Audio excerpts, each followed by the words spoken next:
है आपका हमारा राजस्थान बुलेटिन में और मैं हूं आपके साथ अदिति। चलिए खबरों पर जाने से पहले नजर डाल लेते हैं हेडलाइंस पर। युवा अग्रवाल सम्मेलन मना रहा जन जागृति पखवाड़ा, आमजन को कर रहे जागरूक।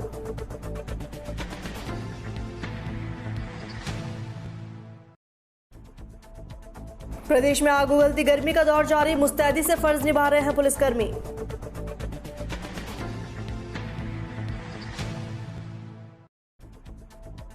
मोदी सरकार के सफलतम दूसरे कार्यकाल के 2 साल पूरे, भाजपा के सेवा संगठन के तहत हुए सेवा कार्य।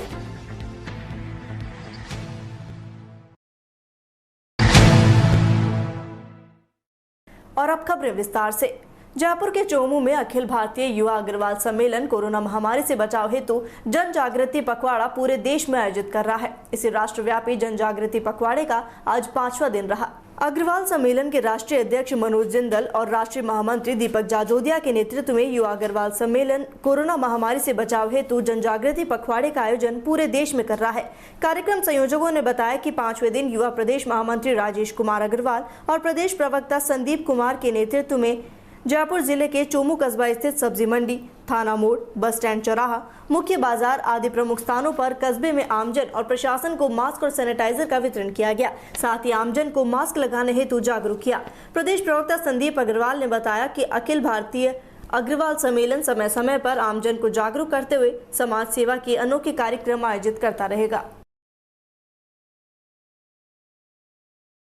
रेगिस्तान में प्रचंड आग उगलती गर्मी का दौर जारी है। ऐसे में कोरोना महामारी की चेन को तोड़ने में पुलिसकर्मी सड़कों पर पूरी मुस्तैदी के साथ अपना फर्ज निभा रहे हैं। गर्मी का अंदाजा आप 46 डिग्री के तापमान को देखकर लगा सकते हैं। इस भीषण गर्मी में जहां लोग घरों से बाहर झांकने की हिम्मत नहीं करते, तो वहीं कोलायत मुख्यालय पर पुलिसकर्मी अपनी ड्यूटी ईमानदारी से कर रहे हैं। थानाधिकारी अजय कुमार ने बताया कि गर्मी जरूर है, लेकिन कोरोना संक्रमण की चेन को तोड़ने के लिए त्रिस्तरीय लॉकडाउन की पालना के लिए बेवजह घूमने वालों पर कार्रवाई कर चालान काटे जा रहे हैं। लोगों से समझाइश की जा रही है कि वो घरों में रहकर प्रशासन की मदद करें। मैं थानाधिकारी पुलिस थाना कोलायत अजय कुमार।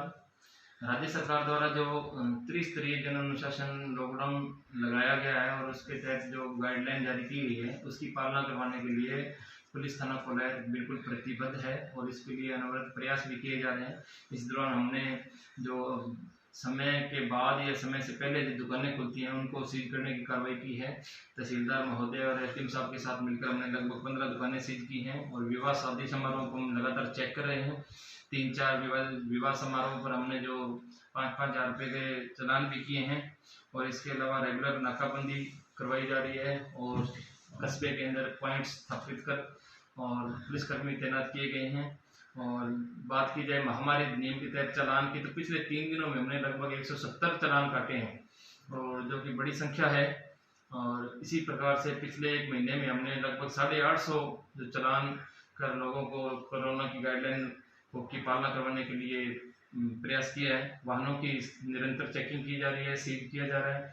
एक हमने लोकड़ा जिला बॉर्डर पर चेक पोस्ट स्थापित किए जहाँ पर बाहर जिले से आने वाले लोगों को चेक किया जा रहा है। नेगेटिव रिपोर्ट आने पर एंट्री दी जा रही है।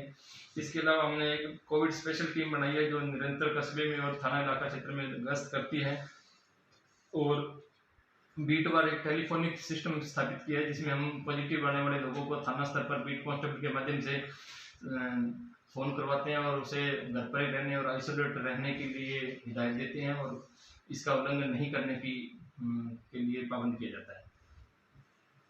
खबर हनुमानगढ़ से है, जहां जिले के संगरिया शहर में भाजपा नगर मंडल और देहात मंडल के तत्वाधान में भाजपा कार्यकर्ताओं द्वारा नरेंद्र मोदी सरकार के दूसरे कार्यकाल के सफलतम 2 साल पूरे होने पर खुशी जताई गई। तो वहीं सरकार की कोविड गाइडलाइन की अनुपालना करते हुए सेवा ही संगठन के तहत विभिन्न स्थानों पर सेवा कार्य किए गए। संगरिया विधायक गुरदीप शाहपिनी और नगर मंडल अध्यक्ष चरणदास गर्ग के नेतृत्व में शहर के विभिन्न स्थानों पर कार्यकर्ताओं ने पक्षियों के लिए पेड़ों पर परिंदे लगाए, गाँवों और पशुओं को हरी सब्जियां खिलाई गई। कुछ गली मोहल्लों वार्ड नंबर 4, 3, 8 और 14 में सैनिटाइजर का छिड़काव किया गया। संगरिया भाजपा विधायक गुरदीप शाहपिनी और भाजपा कार्यकर्ताओं ने गली मोहल्लों में झाड़ू लगाकर सफाई की।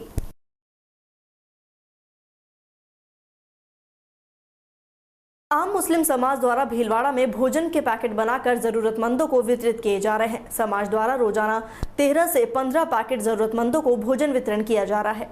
भोजन वितरण का मांडल विधायक और डेयरी चेयरमैन रामलाल जाट और कांग्रेस जिलाध्यक्ष रामपाल शर्मा, पूर्व नगर परिषद चेयरमैन ओम नारायणवाल ने निरीक्षण किया। इस दौरान उन्होंने भोजन का स्वाद भी चखा।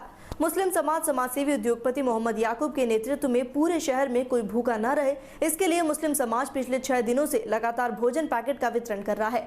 समाज द्वारा किए जा रहे इस कार्य के लिए विधायक रामलाल जाट ने 51,000 रुपए की आर्थिक सहायता दी, जिसके लिए सभी ने आभार जताया।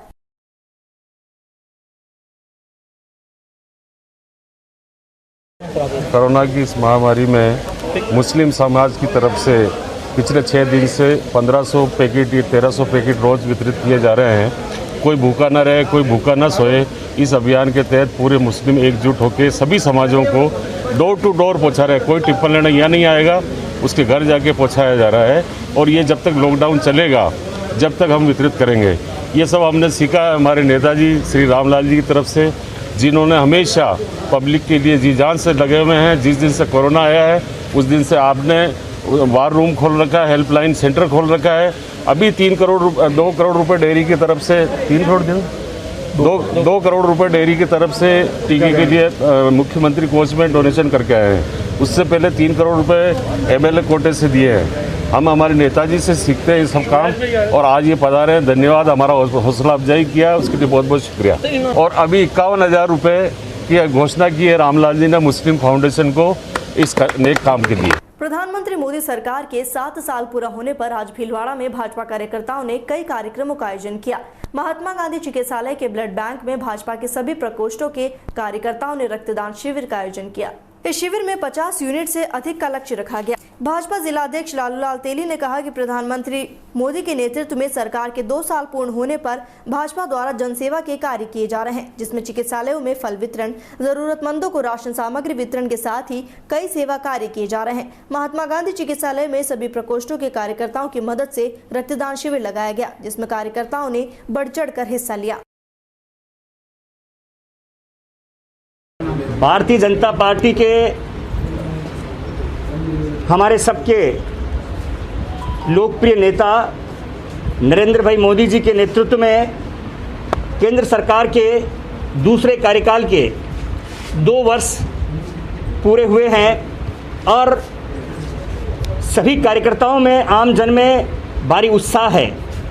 भारतीय जनता पार्टी ने, प्रदेश नेतृत्व ने तय किया कि सभी कार्यकर्ता, पदाधिकारी, जनप्रतिनिधि आज के इस संकट में आम कार्यकर्ताओं के लिए, आम जन के लिए, सेवा के लिए कार्यक्रम कर सकते हैं। उसी के तहत भीलवाड़ा महात्मा गांधी चिकित्सालय में युवा मोर्चा, OBC मोर्चा, अल्पसंख्यक मोर्चा, ST मोर्चा सहित भारतीय जनता पार्टी के कार्यकर्ताओं द्वारा रक्तदान किया जा रहा है। इसके अंदर चिकित्सालयों के अंदर फलों का वितरण और कबूतरों को दाना, गायों को चारा और चींटियों को दाना, ऐसे मेडिकल उपकरण, राशन सामग्री, राशन किट आदि का वितरण किया जा रहा है। आज के इस अवसर पर सभी को मैं शुभकामनाएं देता हूं। फ्रंटलाइन में कार्य कर रहे कोरोना योद्धा पुलिसकर्मियों को भीलवाड़ा जिले के मांडलगढ़ पूर्व विधायक विवेक धाकड़ ने ऑक्सीमीटर और थर्मल स्कैनर प्रदान किए। धाकड़ ने ऑक्सीमीटर और थर्मल स्कैनर जिले के सभी DYSP और थाना प्रभारियों को सौंपे। साथ ही मौके पर ही व्यक्तियों की जांच करके ILI मरीजों की पहचान कर सके। इस दौरान पुलिस अधीक्षक विकास शर्मा, अतिरिक्त पुलिस अधीक्षक गजेंद्र सिंह जोधा और सभी थानों सर्किलों के DYSP मौजूद रहे। मांडलगढ़ पूर्व विधायक विवेक धाकड़ ने कहा कि कोरोना लॉकडाउन में पुलिसकर्मी हर नाके पर रोक टोक कर रहे हैं। यदि कोई संक्रमित व्यक्ति उनसे संपर्क में आए तो भी उन्हें खतरा रहता है, जिसके चलते ऑक्सीमीटर और थर्मल स्कैनर प्रदान किया, जिससे वे ऐसे मरीजों की पहचान कर उनकी जाँच कर सके, साथ ही अपनी भी सुरक्षा कर सके।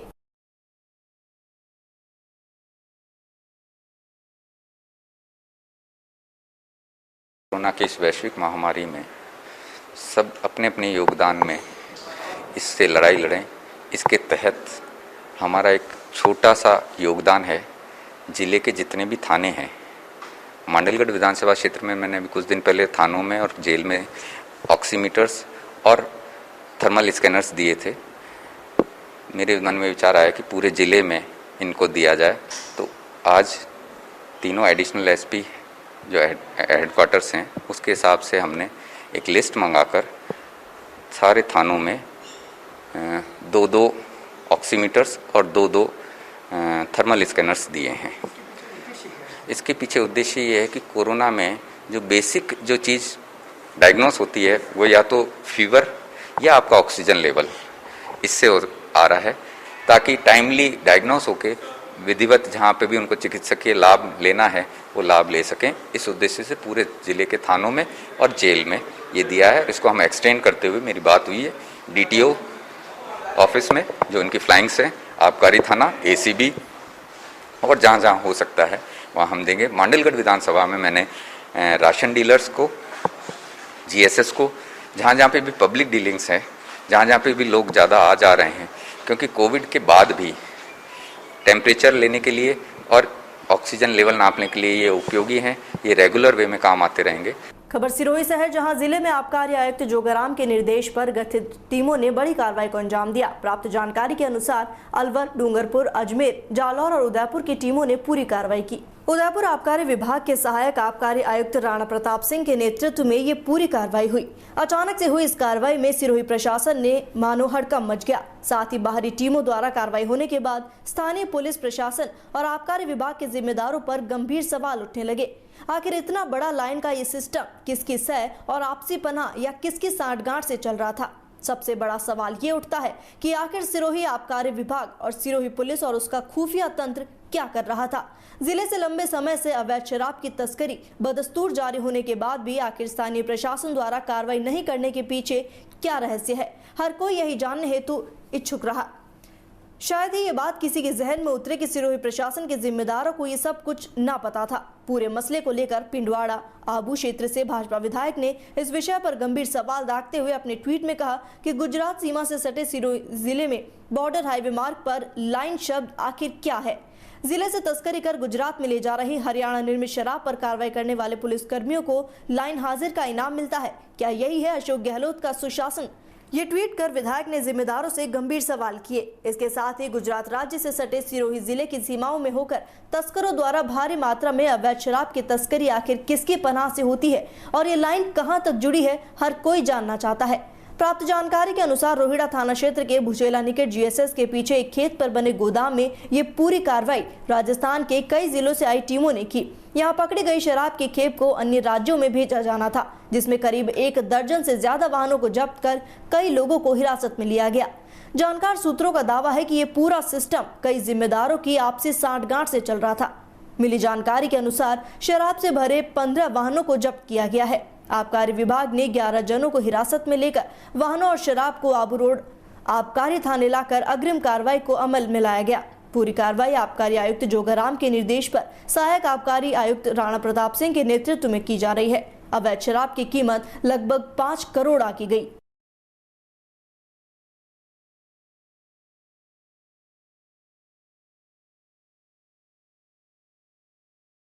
खबर सूरतगढ़ से है, जहां राजासर पुलिस को आखिरकार बमों की निगरानी करने से छुटकारा मिल गया। सेना के कहने पर पुलिस ने 10 बमों को महाजन फायरिंग रेंज में डिफ्यूज करने के लिए भेजा। मिली जानकारी के अनुसार IGNP में बिरदलाल हेड और उसके आसपास के क्षेत्रों में पुलिस को 10 बम बरामद हुए थे। कुल 12 बमों में से सेना ने 2 बमों को रेतीले धूरों में दबाकर डिफ्यूज कर दिया था।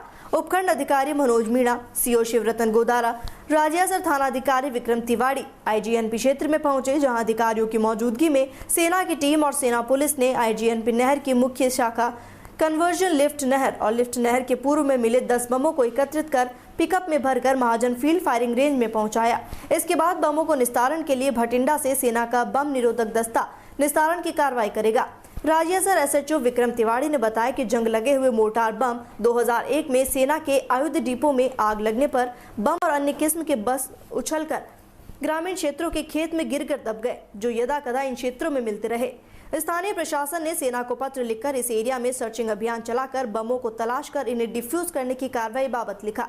बीते 2 सप्ताह से ये बम पुलिस की निगरानी में थे, जिन पर पुलिस के जवान पहरा देते थे। अब ये बम सेना को डिफ्यूज करने के लिए दिए जाने पर पुलिस की सांस में सांस आई है।